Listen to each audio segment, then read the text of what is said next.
We've talked a lot about spiritualism.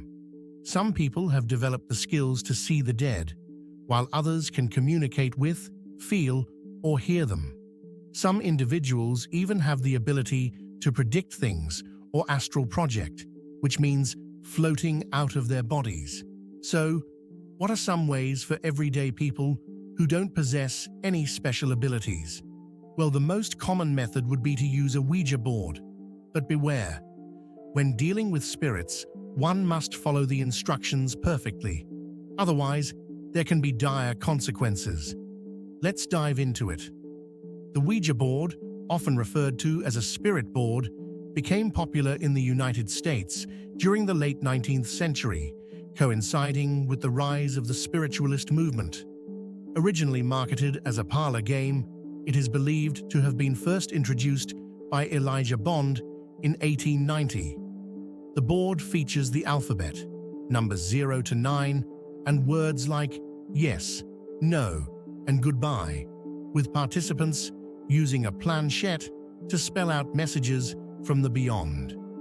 Historically, the board has been associated with various figures, including the artist and occultist Aleister Crowley, who used it for divination purposes.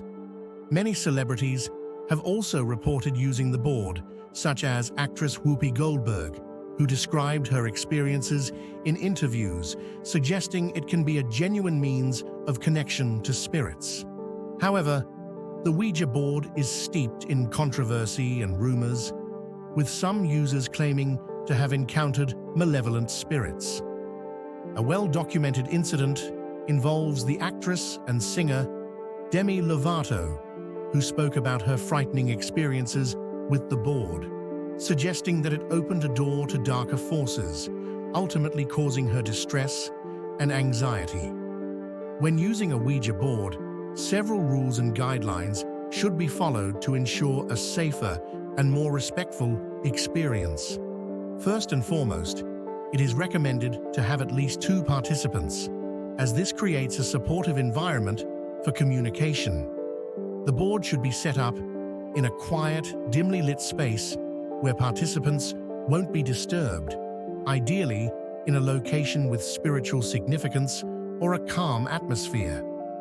Once everyone is seated around the board, they should take a moment to ground themselves and set their intentions, which may involve a brief meditation or deep breathing.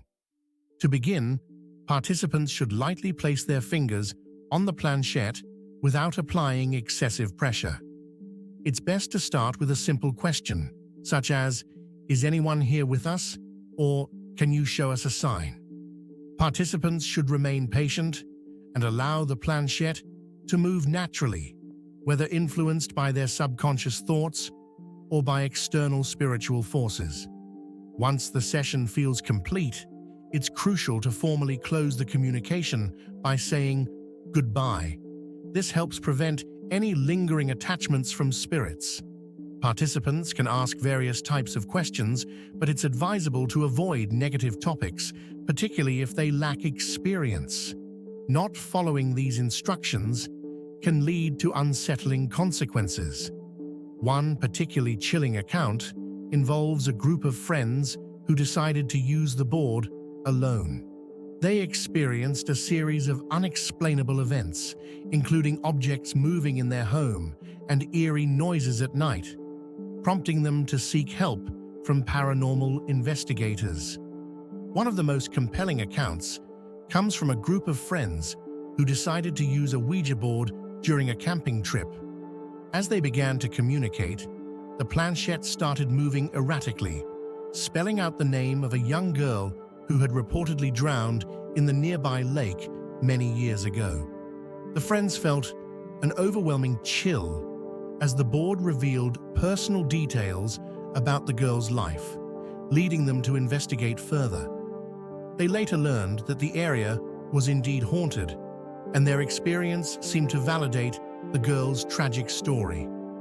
In another instance, a couple using the Ouija board in their home reported hearing faint whispers and experiencing cold spots during their session.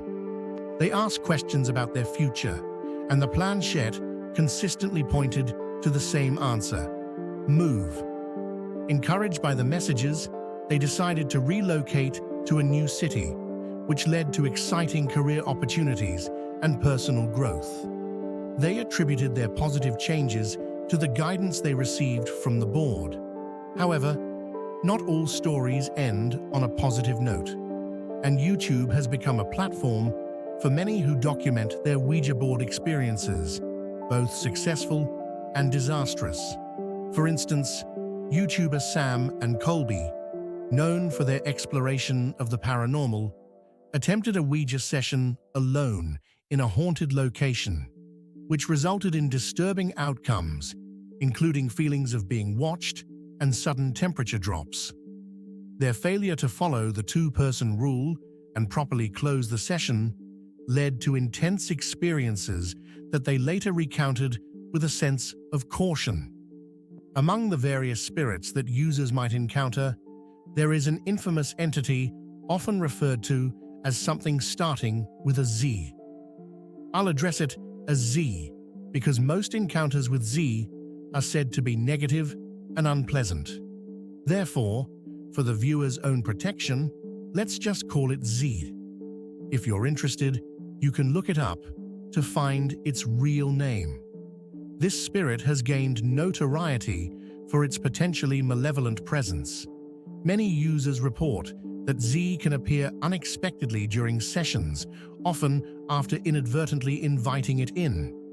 Participants frequently describe experiences where this entity spells its name in a repetitive pattern, creating a sense of chaos and elation. Symptoms of contact with Z can include feelings of dread, panic, and strange occurrences both during and after the session, such as unsettling noises or objects moving inexplicably. Numerous accounts on social media and YouTube detail frightening encounters with Z, with participants expressing fear and discomfort. Some suggest that this spirit thrives on fear, growing stronger when users react negatively. These stories illustrate the potential for connection with the spiritual realm through the Ouija board, but they also highlight the importance of caution. While some have found meaningful guidance and validation of the afterlife, the side effects can be significant.